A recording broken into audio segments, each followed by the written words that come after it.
అలాగే పవిత్రం అంటే ఆరోగ్యం, అపవిత్రం అంటే అనారోగ్యం, అంతే. అంతకుమించి ఆలోచించదు దాని గురించి.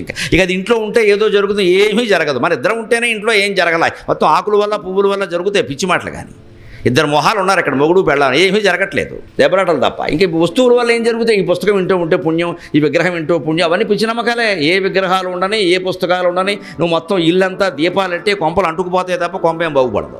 నీ మనసు మార్చుకోవలసిందే, బుద్ధి మార్చుకోవలసిందే. అది పెడితే శుభం, ఇది తీసేస్తే అశుభం, ఈ పిచ్చి మాటలు దయచేసి నమ్మకండి. దీనివల్లే జాతి మొత్తం పాడవుతాం.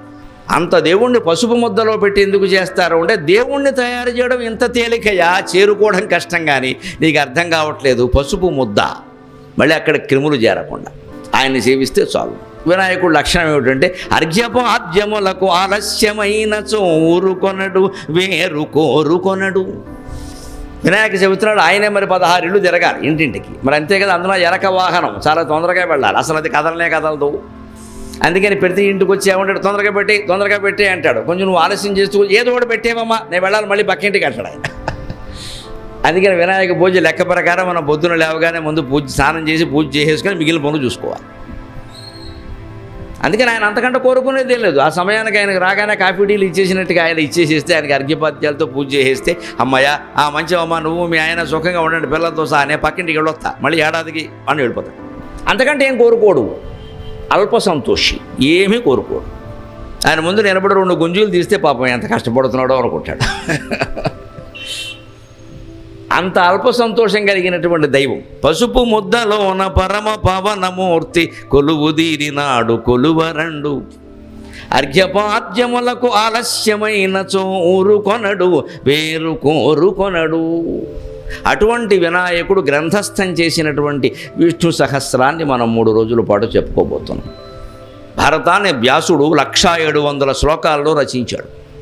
తెలుగులో నన్నయ, తిక్కన, ఎర్రన మొత్తం ముగ్గురు కలిపి 21,697 పద్యగద్యాలు రచించారు. అంత 1,00,000 శ్లోకాల భారతాన్ని వీళ్ళే 21,697 గద్య పద్యాలకి తగ్గించారు. అంటే ఇంచుమించు 5వ వంతు. ఎన్నో విషయాలు భారతంలో చెప్పాడు. అందులో అన్నీ తెలుగు పాఠకులకు అనవసరమనే వీళ్ళు తగ్గించారు. కొన్ని చోట్ల పెంచారు. మన కవిత్రం ఎక్కడ అనౌచిత్యం చేయలేదు. ఏది అవసరమో అదే చెప్పారు. అన్నీ మనకు అనవసరం. అవసరమైన వాళ్ళు మూల భారతం చదువుకుంటారు, దానికే ఉంది. కానీ వినాయకుడు ఆ 1,700 శ్లోకాల భారతాన్ని కూర్చుని రాశాడు. చాలా ఓపికగా రాశాడు. పైగా ఈయనకి స్థూలకాయం, తొడలావు, మెడలావు, తొండం లావు, అన్నీ లావే. కూర్చుని రాశాడు. మహా ఓపికగా రాశాడు. అందుకే మొత్తం భారతంలో సారాంశంగా 3 రత్నాలు చెబుతారు, త్రిరత్నములు అంటారు. తిక్కన గారు ఆ త్రిరత్నాలు కూడా అనువాదం చేసేటువంటి అవకాశం తిక్కన గారికే వచ్చింది. ఏమిటా త్రిరత్నాలు అంటే, భగవద్గీత 1, విష్ణు సహస్రం 1, సనత్సుజాతీయం 1. భగవద్గీత మనకు తెలుసు, యుద్ధం సందర్భంలో కృష్ణుడు అర్జునుడికి చెప్పాడు. విష్ణు సహస్రం భీష్ముడే ధర్మరాజుని, కృష్ణుడిని అందరినీ కూర్చోబెట్టి చెప్పాడు. అదే మనం ఇప్పుడు 3 రోజులు చెప్పుకోబోయేది.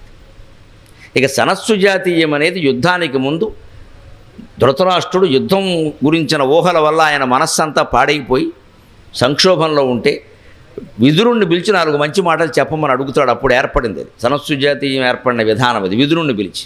ఈయన ధృతరాష్ట్రుల్లో ఒక లక్షణం ఏమిటంటే, మనస్సు బాగా లేనప్పుడల్లా ప్రవచనాల క్యాసెట్లు మనం కారులో వింటూ ఉంటాం చూడండి, వింటాడు, ఏదీ చెయ్యడు. చాలా మహానుభావుడు ఆయన. మనము అంతే, శుభ్రంగా కారులో ఇలా కీ తిప్పగానే ఎవరిదో ప్రవచనం వచ్చేస్తుంటాయి. మా కారులో ఎప్పుడు ఆయన ప్రవచనాలు ఉంటాయి, ఊరికే ఉంటాయి. అదో క్యాసెట్, నువ్వేమీ చెయ్యవు మాకు తెలుసు. ఇక కీ తిప్పగానే వస్తుందని ఎక్కడ మొదలైంది? అది మధ్యలో మొదలైంది. ఏమీ వినలా. మళ్ళీ ఏదో ఆపేవు, బ్రేక్ వేసావు, ఆగిపోయింది. ఏం విన్నావు? మన బుర్రకు పట్టేసే విషయం ఏంటంటే, ఆ మాటలు వినడమే పుణ్యం, విను, 1000 జన్మలు విను, ఏమీ బాగుపడవు. చెప్పినవాడు బాగుపడతాడు క్యాసెట్లు అమ్ముకుని. అంటున్నాము అంటే, ధృతరాష్ట్రుడు విదురు నీతి విన్నట్టు వినకూడదు. ధృతరాష్ట్రుడు 100 నీతులు విన్నాడు, ఏదీ ఆచరించలేదు. పైగా ఏమనేవాడంటే, మనస్సు బాగోలేదు విదురా, 4 మాటలు చెప్పు అంటే, విదురుడు సైకాలజిస్ట్ అనమాట, కౌన్సిలింగ్.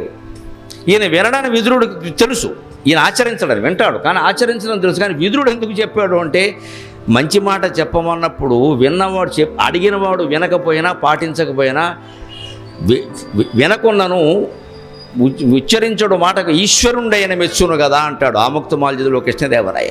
వినకొనను భూతహితంబు కోరి ఉచ్చరించుడు మాటకు ఈశ్వరుండైన మెచ్చును కదా అంటాడు.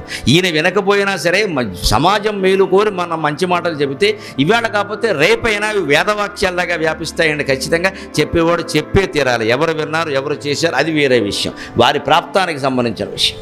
అందుకే మేము అదే విదుర వాక్యాన్ని దృష్టిలో పెట్టుకుని మేము చెబుతాం. లేకపోతే ఈ సమాజం మీద మాకు రోజుకోసారి విరక్తి వస్తుంది. రోజుకోసారి ఎందుకు ఇది ఎవడికి కావాలి, ఎవడు చేస్తున్నాడు ఎందుకు. కానీ అదే ఉత్సాహం అంటే విదురుడి కంటే గొప్పవాళ్ళమా, ఆయన చెప్పాడు కదా ధృతరాష్ట్రుడు వినకపోయినా. కానీ ఆవేళ విదురునికి తల మిగిలిపోతే ఈవేళ మనం చెప్పుకుంటున్నాం కదా మళ్ళీ దాన్ని. మరి 10 కాలాల పాటు నిలబడాలి అంటే ఎవడూ కావ్యం రాయకుండా, ఎవడూ చెప్పకుండా, ఎవరూ దానికి వ్యాఖ్యానం రాయకుండా, ఎవరూ ప్రవచనాలు చెప్పకుండా ఎలా నిలబడతాయండి? నిలబడాలి కదా. అందుకని విదురుడు చెప్పాడు.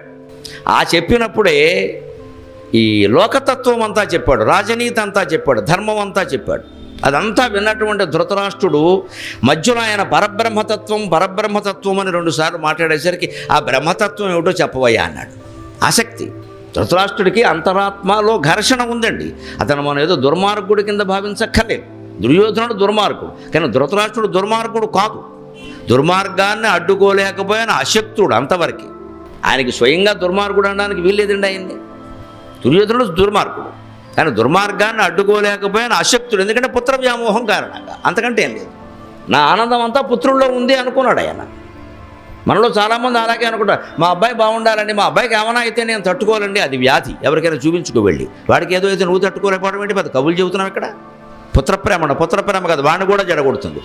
నీకేమైనా అయితే నేను తట్టుకోలేదని వాడు మొహం మీద అంటే మన్నా నుంచి వాడు బ్లాక్మెయిలింగ్ మొదలు పెడతాడు. మా బాబు తట్టుకోలేడు. ఇక తట్టుకోవాలి, చాలా కష్టాలు తట్టుకోవాలి. నీకేమన్నా అయితే ముందు తట్టుకోవాల్సింది నువ్వు నాయనా. కన్నాం కాబట్టి మీ అమ్మ నేను బాధపడతామని చెబితే అది భగవద్గీత మనకు అర్థమైనట్టు లెక్క. అప్పుడు వాడికి అర్థం అవుతుంది, జాగ్రత్తగా ఉంటాడు. నాన్న జాగ్రత్తరా తాగితే తాగేవు కానీ కొద్దిగా తాగితే తాగేవు కానీ అంటే గోమె కొట్టక కొద్దిగా తాగరానా, తాగేకి ఏదైనా తినరా ఎన్ని చెబుతారో. ఇంకా తాగమని మానమ్మని చెప్పరండి. తాగామంటే ఇంటికి రానమని తోసేస్తాను బయటికి, పైడిపరలో అడుక్కోవలసిందని చెప్పాలంతే. అప్పుడు వాడు వింటాడు. ఎందుకంటే మన వాళ్ళని మనం ఎలా వదులుకుంటాం? ఇంకా ధృతరాష్ట్రుడికి మనకి తేడా ఏముంది? ఇంకా అంతే. అది ఎన్ని దుర్వ్యసనాలు ఉన్నా వాడిని పోషిస్తాం మనం. వాడికి పెళ్లి కూడా చేస్తాం ఇంకో జీవితం నాశనం చేయడానికి.